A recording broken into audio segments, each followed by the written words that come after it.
주님께서 여러분과 함께 마테오가 전한 거룩한 복음입니다. 주님 영광 받으소서. 예수님께서는 헤로데 임금 때에 유다 베들레헴에서 태어나셨다. 그러자 동방에서 박사들이 예루살렘에 와서 유다인들의 임금으로 태어나신 분이 어디 계십니까? 우리는 동방에서 그분의 별을 보고 그분께 경배하러 왔습니다 하고 말하였다.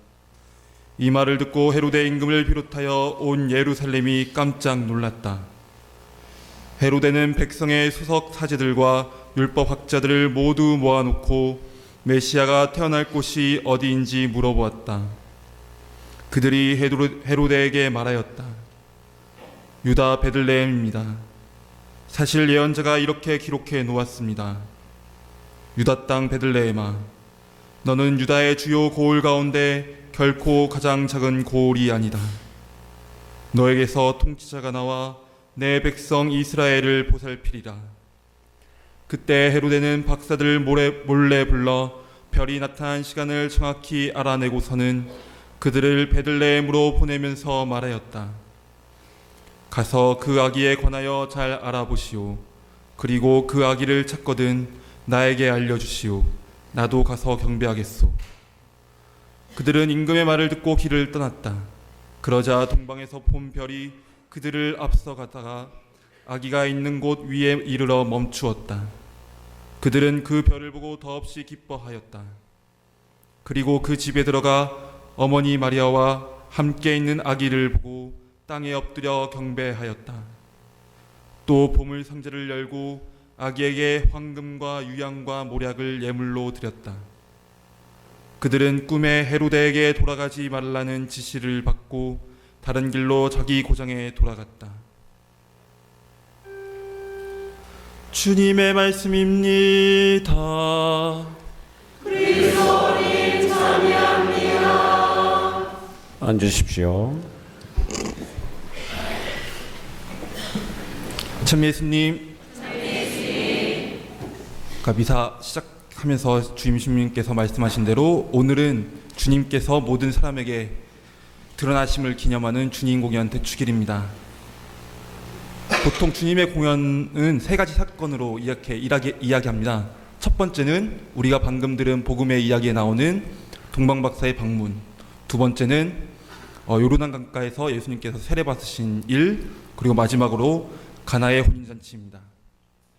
이 세 가지 사건을 통해서 예수님께서 구세주이시라는 것이 이제 유다인들 그리고 그걸 넘어서 모든 민족들에게 알려지게 됩니다.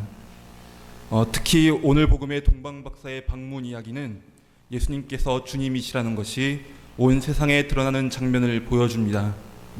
오늘 본 기도도 그래서 하느님 오늘 별의 인도로 성자를 이민족들에게 드러내 보이셨으니 라고 시작하면서 이러한 사실을 먼저 말하고 있습니다.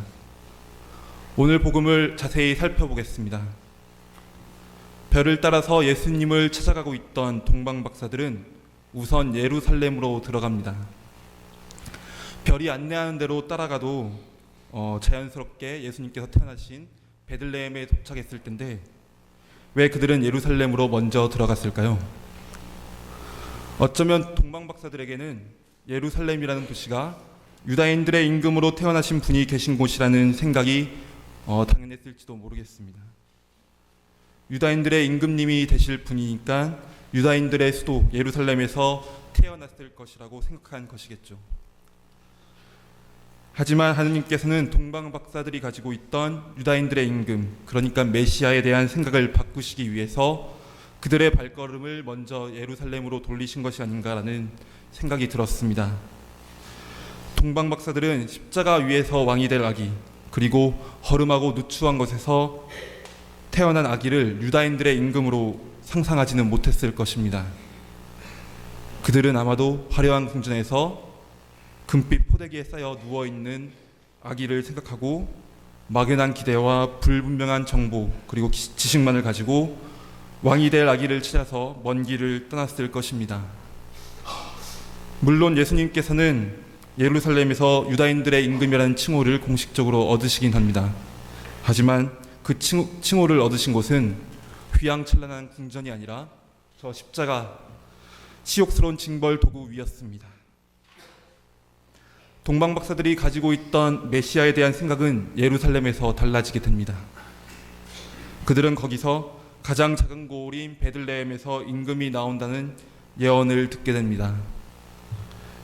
예루살렘이 아닌 베들레헴이라는 작은 마을에서 세상을 구원할 임금이 나온다는 말을 들은 동방 박사들은 이제 가장 누추한 곳에 누워 계셨던 아기 예수님을 뵙고도 당황하지 않고 기쁜 마음으로 경배할 수 있게 됩니다.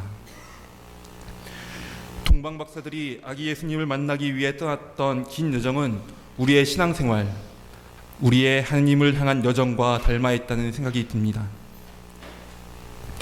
별의 인도를 따라 길을 나서는 동방 박사들의 모습이 마치 성령의 인도와 도우심으로 하느님에게 다가가고 있는 우리의 모습과 닮았기 때문입니다.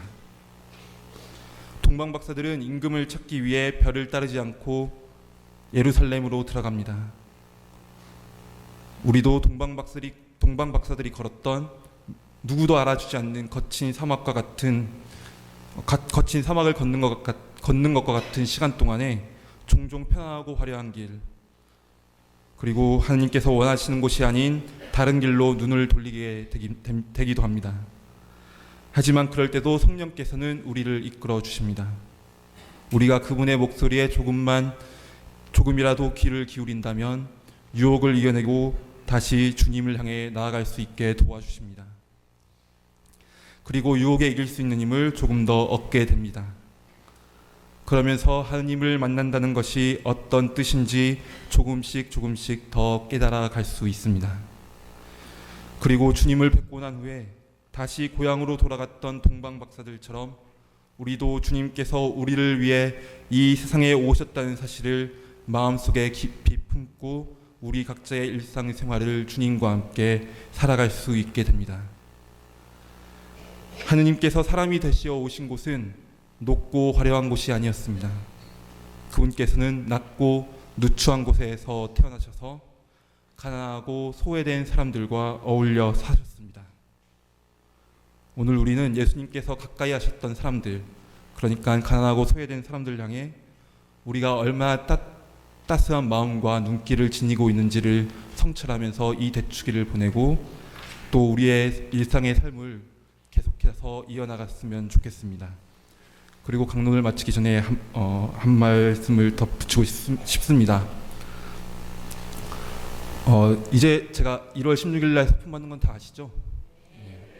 그래서 서품 받기 전에 그냥 이렇게 지내면서 그냥 이렇게 본당에서 집에서 지내면서 서품 받으러 가는 서품을 받게 되는 것이 아니라 그 전에 이제 마음과 몸과 마음의 준비 그리고 영성적인 준비를 하기 위해서 대침묵 피정에 들어갑니다. 1월 7일부터 14일까지 가는데요. 대품 피정이라고 하는데 이 대품 피정을 하면서 제가 앞으로 살아나갈 삶에 대해서 좀 더 깊이 묵상하고 그 안에서 주님께서 제게 빛을 보여주시고 제게 더 많은 것을 알려주시기를 청하면서 지낼 텐데 여러분들께서도 지금도 열심히 기도하고 계시겠지만 그럴 수 있도록 조금 더 기도해 주셨으면 감사하겠습니다. 그리고 저도 그 안에서 여러분들을 위해서 화북성당 공동체를 위해서 기도하겠습니다. 잘 다녀오겠습니다.